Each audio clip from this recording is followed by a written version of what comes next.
আসসালামু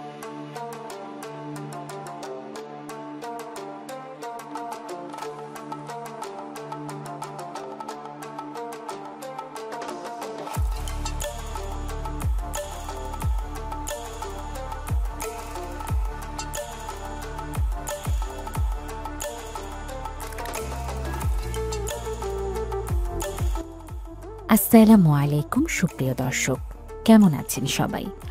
দর্শক, আজকে আমরা মুসলিম বিশ্বের সেই দেশে সফর করতে যাচ্ছি যেখানে আল্লাহর অশেষ দয়ায় যুদ্ধ শেষ হয়েছে। এই পবিত্র ভূমিকে ইসরায়েল আক্রমণ করেছিল এবং এই জায়গাটি প্রায় ধ্বংস হয়ে গিয়েছিল। এই সেই ভূমি যেখানে হজরত ইব্রাহিম আলাইহিসসালাম, হজরত সারা আলাইহিসসালাম, হজরত ইসহাক আলাইহিসসালাম এবং হজরত ইয়াকুব আলাইহিসসালামের সমাধিও রয়েছে, এবং এই ভূমিতেই হজরত সুলাইমান আলাইহিসসালাম বাদশাহ হয়েছিলেন। তাই দর্শক, এমনই কিছু চমৎকার তথ্য আজকে আমরা এই ভিডিওতে আপনাদের সাথে শেয়ার করব। তাই দয়া করে ভিডিওটি শেষ পর্যন্ত দেখুন এবং আমাদের চ্যানেলটি সাবস্ক্রাইব করুন। তো চলুন ভিডিওটি শুরু করা যাক। অফিসিয়ালভাবে ফিলিস্তিনকে স্টেট অফ ফিলিস্তিন বলা হয়। এটি এখন এশিয়ার পশ্চিমাঞ্চলের একটি সুন্দর দেশ। এটি আকওয়াতে মোদাহিদার ১৯৩টি দেশের মধ্যে ১৪৫তম দেশ। এই দেশটি অত্যন্ত সুন্দর এবং এখানকার মানুষ অনেক হাসি খুশি থাকে। এই দেশের সীমানা ইসরায়েল, জর্ডান এবং মিশরের সাথে মিলিত হয়েছে। এই সুন্দর দেশটি ইসরায়েলের নজরদারিতে পড়েছিল এবং আজ বর্তমান সময়ে ইসরায়েলের ৮০% ফিলিস্তিনি ভূখণ্ডের উপর একটি অবৈধ সরকার তৈরি করেছে। আজকের দিনে এই দেশটিকে ফিলিস্তিন কম আর ইসরায়েল বেশি মনে হয়, কিন্তু ১৫ দিন আগে ফিলিস্তিনের গাজা শহরে যুদ্ধ বন্ধ হয়ে গেছে, যা সমগ্র মুসলিম সম্প্রদায়ের জন্য আনন্দ বয়ে এনেছে। যেখানে ফিলিস্তিনের একমাত্র বন্দরও রয়েছে। এই শহরটি খুবই সুন্দর এবং বড় ছিল, কিন্তু আজ এটি বোমা হামলায় বিধ্বস্ত হয়ে গিয়েছে। এই শহরটি গাজা উপত্যকার উত্তর পশ্চিমে ৭৬ কিলোমিটার দূরে অবস্থিত। শহরটি সমুদ্রের ঠিক সামনে, এটি ভূমধ্যসাগরের মুখোমুখি। হামাসের হামলার আগে শহীদের সংখ্যা ৪৪,৭০৭ জন পর্যন্ত পৌঁছেছিল, যাদের মধ্যে প্রায় ১৮,০০০ শিশু ছিল। এই শহরের পেছনের দিকে তাকালে একটি দীর্ঘ দেয়াল দেখা যাবে, আর সামনের দিকে সমুদ্র। এই প্রাচীর পুরো এলাকা জুড়ে রয়েছে। এই প্রাচীরটি ১৯৯৪ সালে ইহুদিরা নিরাপত্তার উদ্দেশ্যে স্থাপন করেছিল এবং এটি তাদের একটি সম্পূর্ণ পরিকল্পনা ছিল। আর যদি গাজায় কোনো লোক বাইতুল মুকাদ্দাসে আসতে চায়, তাহলে তাদের দীর্ঘ এবং নির্জন অঞ্চল দিয়ে প্রবেশ করতে হবে। গাজায় প্রাচীরের অপরদিকে রয়েছে ইসরায়েল, যেখানে সবকিছুর প্রাচুর্য রয়েছে। অথচ গাজায় যুদ্ধের সময় খাবার ও পানির এতটাই সংকট দেখা দিয়েছে যে ক্ষুধার কারণে অসংখ্য মুসলমান এই জায়গা থেকে অন্য দেশে চলে গেছে। যুদ্ধ বন্ধ হয়ে যাওয়ায় বর্তমান ফিলিস্তিন জুড়ে আনন্দ উচ্ছ্বাস করছে এখানের বাসিন্দারা। তবে গাজার অধিকাংশ বাড়িঘরই এই যুদ্ধে ক্ষতিগ্রস্ত হয়েছে। ইসরায়েলি সৈন্যদের দখলদারিত্বের অবসান ধীরে ধীরে শেষ হয়ে আসছে, কিন্তু এই চুক্তির মেয়াদও ৪০ থেকে ৬০ দিন পর্যন্ত। এই চুক্তির পরে এবং চলাকালীন সময় আরও অনেক চুক্তি করা হবে। আমি আল্লাহর কাছে প্রার্থনা করি তিনি যেন আমাদের সকল ফিলিস্তিন মুসলিম ভাই বোনদের প্রতি বিশেষ রহমত করেন। আমিন। আমরা যদি ফিলিস্তিনিদের মোট জনসংখ্যার দিকে তাকাই, এখানে ৫৪,৮৩,৪৫০ জন বাসিন্দা ছিল, কিন্তু হাজার হাজার ফিলিস্তিনি মুসলমান শহীদ হয়েছে, যার ফলে এই জনসংখ্যা হ্রাস পেয়েছে। এই মুসলিম বংশোদ্ভূতদের মোট আয়তন ৬,০২০ বর্গ কিলোমিটার। এই এলাকায় ১ কিলোমিটারের মধ্যে ৭৩১ জন বাসিন্দা রয়েছে। এবার আসা যাক জেরুজালেমের কথায়।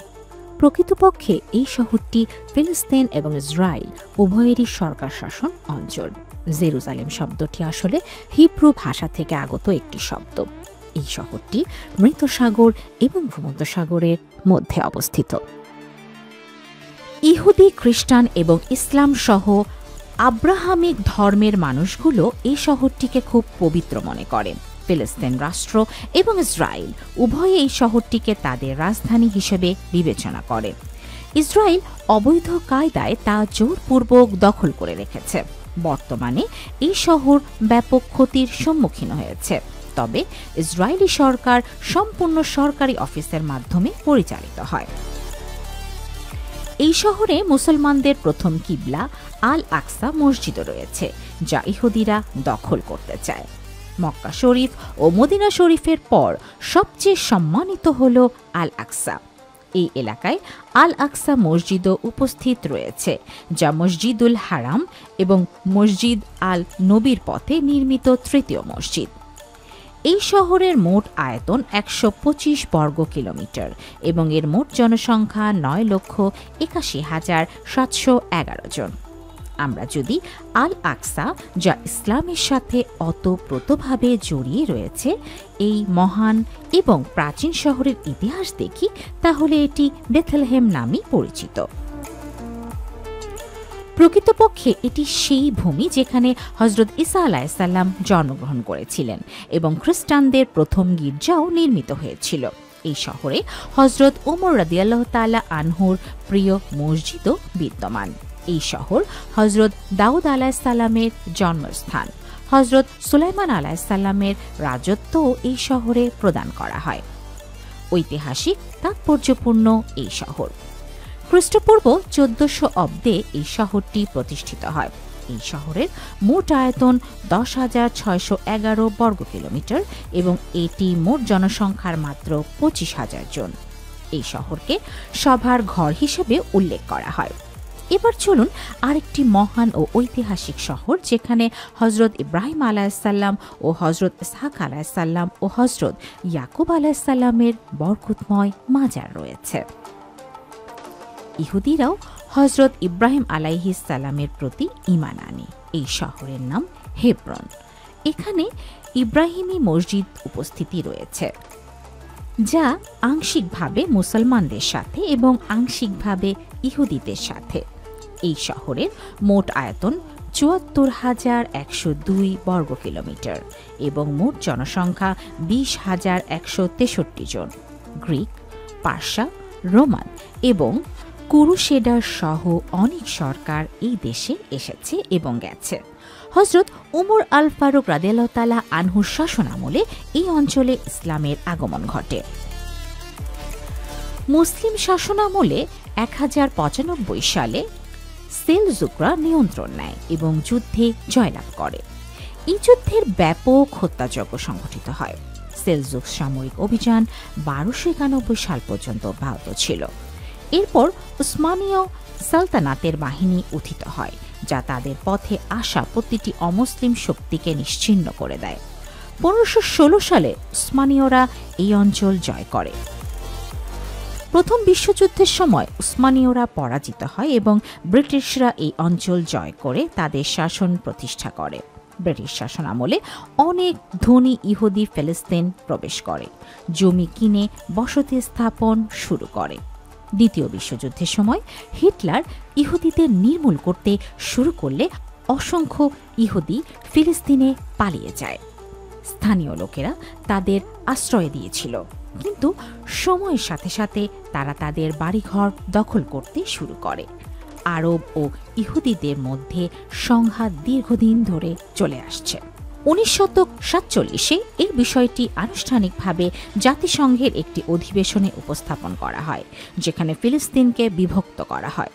১৯৪৮ সালের ১৫ই মে ফিলিস্তিন দুই ভাগে বিভক্ত হয় এবং আনুষ্ঠানিকভাবে ইসরায়েল অস্তিত্ব লাভ করে।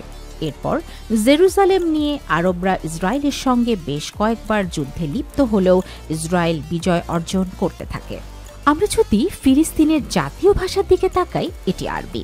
বর্তমানে ফিলিস্তিনে ৩টি মুদ্রা প্রচলিত রয়েছে: মিশরীয় পাউন্ড, ইসরায়েলের নতুন শেকেল এবং জর্ডানিয়ান দিনার। ফিলিস্তিনের জনগণ অত্যন্ত ভালো এবং সুন্দর, যেখানে লোকেরা যুদ্ধের আগে একটি বিলাসবহুল আরব দেশের মানুষের মতো জীবনযাপন করছিল। এখানেও দুনিয়ায় সব ভালো মন্দ কাজ হয়েছে। ফিলিস্তিনের নারী ও পুরুষের জনসংখ্যা অন্যান্য আরব দেশে স্থানান্তরিত হয়েছে। বিশ্বজগতের প্রতিপালক আল্লাহ আমাদের ফিলিস্তিনি ভাই বোনদের প্রতি বিশেষ রহম করুন, আমিন। যুদ্ধের আগে ফিলিস্তিন খুব সুন্দর ছিল। রাস্তাঘাট, পুরাতন বাজার এবং মানুষের জীবনযাত্রা সবই ছিল অত্যন্ত সুন্দর এবং জাঁকজমকপূর্ণ। এখানকার মানুষ কড়া ও সুস্বাদু খাবার খেতেও ভালোবাসে। এখানে বিবাহগুলিও অত্যন্ত সুন্দর এবং জাঁকজমকপূর্ণভাবে উদযাপিত হতো। আনন্দ ও উদযাপনের সুন্দর সমাবেশ ছিল। এখানকার মানুষ প্যান্ট শার্ট পরতে খুব ভালোবাসে, সে নারী হোক বা পুরুষ। কিন্তু বিয়ের ক্ষেত্রে এই মানুষগুলো শুধু সনাতন সংস্কৃতি গ্রহণ করে। তো দর্শক, এটি ছিল আমাদের আজকের প্যালেস্টাইন নিয়ে একটি ছোট্ট ডকুমেন্টারি। আপনার মতামত কমেন্ট বক্সে জানান। আমরা পরবর্তীতে আরও ভালো ভিডিও নিয়ে আসব। ততক্ষণ পর্যন্ত আল্লাহ হাফেজ।